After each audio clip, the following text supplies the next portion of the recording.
The last few years have seen engineering advances, particularly in the fields of turbocharging and supercharging, which have helped put rest to the old expression that there's no replacement for displacement. But we at GR&R can't help but miss those days when outright power and torque were achieved by just making things bigger.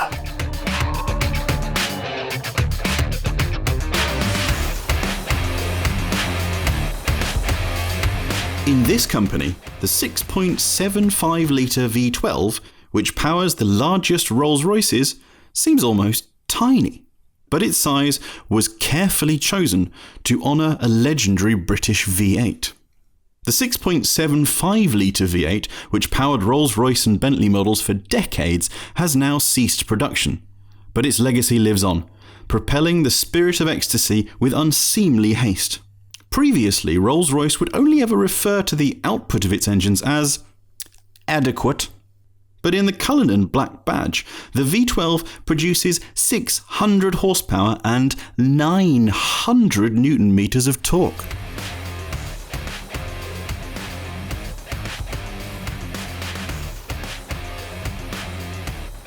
You would be forgiven for forgetting the Lister Storm.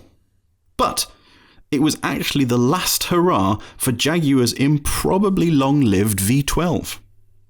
The Lister Storm was the Cambridge-based company's re-entry to the FIA GT Championship and used the same engine with which Jaguar had won the 1988 24 Hours of Le Mans. Just 4 examples were built, and, with 7 litres of capacity, the V12 became the largest fitted to a road car since World War II. Producing 553 horsepower and 790 newton meters of torque for a 0-60 time of 4.1 seconds and a top speed of 208 miles per hour, the Lister Storm was the fastest 4-seater in the world in the 1990s.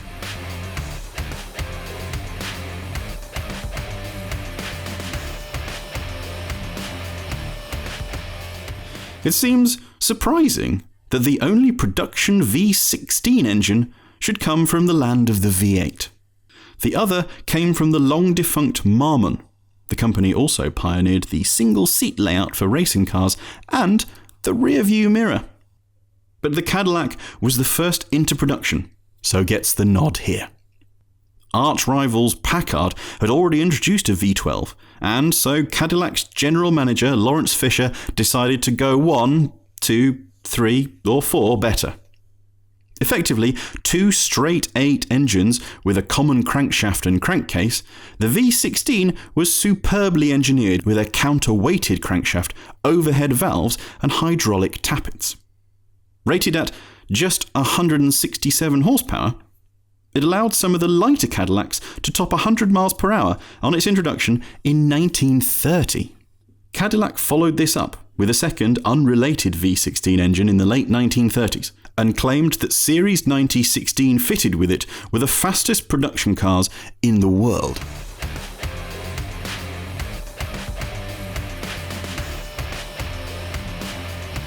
Never previously known for its restraint, DVR decided its Cerbera Speed 12 was too fast to sell to the public. Unveiled as an FIA GT1 competitor at the Birmingham Motor Show in 1996, the car was titled the TVR 7/12 in reference to its engine size and number of cylinders. The engine was essentially 2 TVR AJP6 straight-6 engines sharing a single crankshaft and a steel block, and TVR claimed the car would be faster than a McLaren F1. Rule changes meant the car was obsolete before it ever raced. So plans for a road car were drawn up. The story has it that when tested, the V12 engine broke the dyno, which was rated to over 1,000 horsepower. The company tested each bank of the engine separately, with the resulting 480 horsepower each, suggesting a total output nearing 4 figures.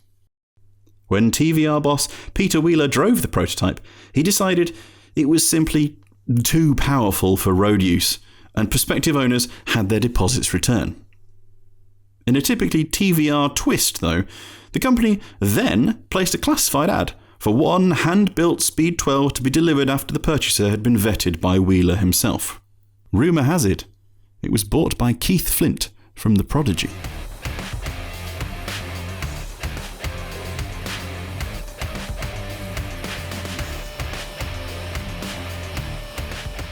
It would be hard to write a list of automotive engine superlatives without including the Chiron, the successor to the all-conquering Bugatti Veyron. The Chiron adopted its forebear's 8-litre W16 engine, but in a state of tune delivering 1,500 horsepower, a full 499 more than the original Veyron. Driven by Juan Pablo Montoya in 2017, the Chiron set a record by accelerating to 400 km per hour and then back to a standstill in just 42 seconds.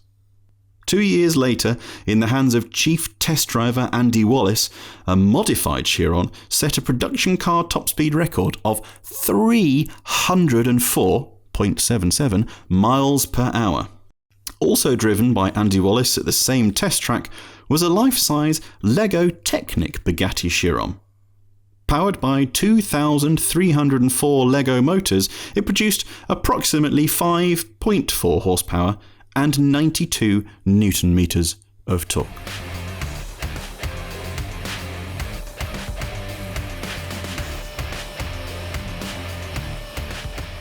It's a bit surprising that we should make it halfway through this list before we come to a Detroit V8. Admittedly, we have overlooked some of the small block Chevy and Chrysler Hemi engines in favour of the Big Daddy Caddy. The famous Cadillac 500 was fitted in 1970 to the range-topping Eldorado, which, mind-bogglingly, was front-wheel drive. Producing nearly 750 Newton-meters of torque, it was somewhat surprisingly praised for its handling and road manners in contemporary reviews. At around 11 miles per gallon, the Cadillac Eldorado was never going to float its way through the fuel crisis of the early 1970s unhindered, and its output was progressively strangled in the name of efficiency.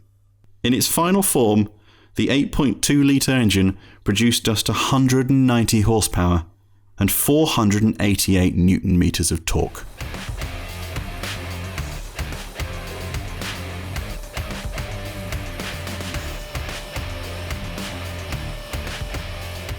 The idea of building a modern-day Cobra first came from Bob Lutz. Lee Iacocca signed it off, and Carroll Shelby drove a pre-production model as pace car for the 1991 Indy 500. With parents like that, it's not surprising that the original Dodge Viper is the stuff of legend. But why a V10 rather than the American as apple pie V8? Well, at the time, Chrysler had no big block V8. And so its Dodge brand was developing a V10 petrol engine mainly for bragging rights in the macho pickup market. Chrysler also owned Lamborghini at the time, and the unsophisticated pickup engine was shipped off to Italy for a little bit of refinement. It came back. Well, still pretty unsophisticated, but producing 406 horsepower and 630 Newton-meters of torque from its original 8-litre displacement. Enough, in a car with a wheelbase little longer than the original MX-5, to give the Viper a reputation for, shall we say, unforgiving handling. As a working man's workhorse, the engine only lasted a couple of years, but in the Viper it eventually grew to 8.4 litres with 649 horsepower, 813 Newton-meters of torque, and a 16-year production lifespan.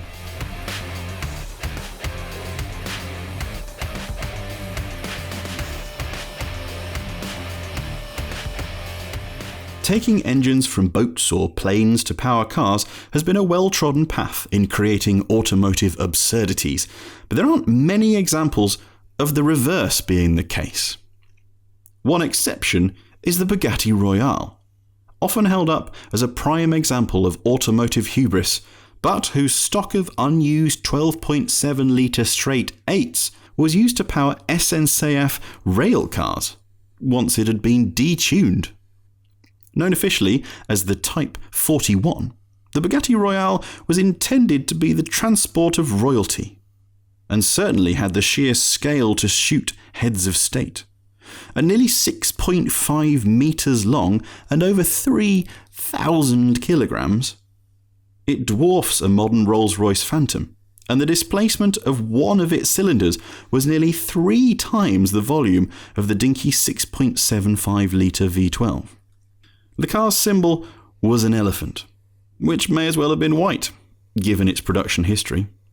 The first was intended for King Alfonso of Spain, who was deposed before taking delivery, and the car was launched just as the Great Depression began.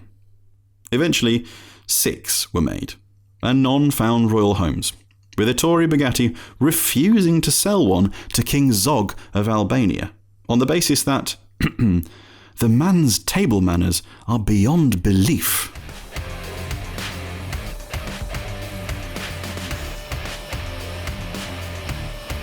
Despite its reputation, the Royale cannot lay claim to the largest engine fitted to a production passenger car. No, that honour goes to the now largely forgotten American automotive pioneer Pierce Arrow with their Model 66. Its 13.5-litre straight-six engine means each cylinder displaced 2.25 litres. Originally a birdcage manufacturer, which led to the nickname of Fierce Sparrow, the Pierce Arrow Company was an early innovator, the first to introduce power brakes and steering, hydraulic tappets, and light alloy construction. Launched in 1910, the Model 66 was hailed as the pinnacle of US automotive engineering against its rivals Packard and Peerless.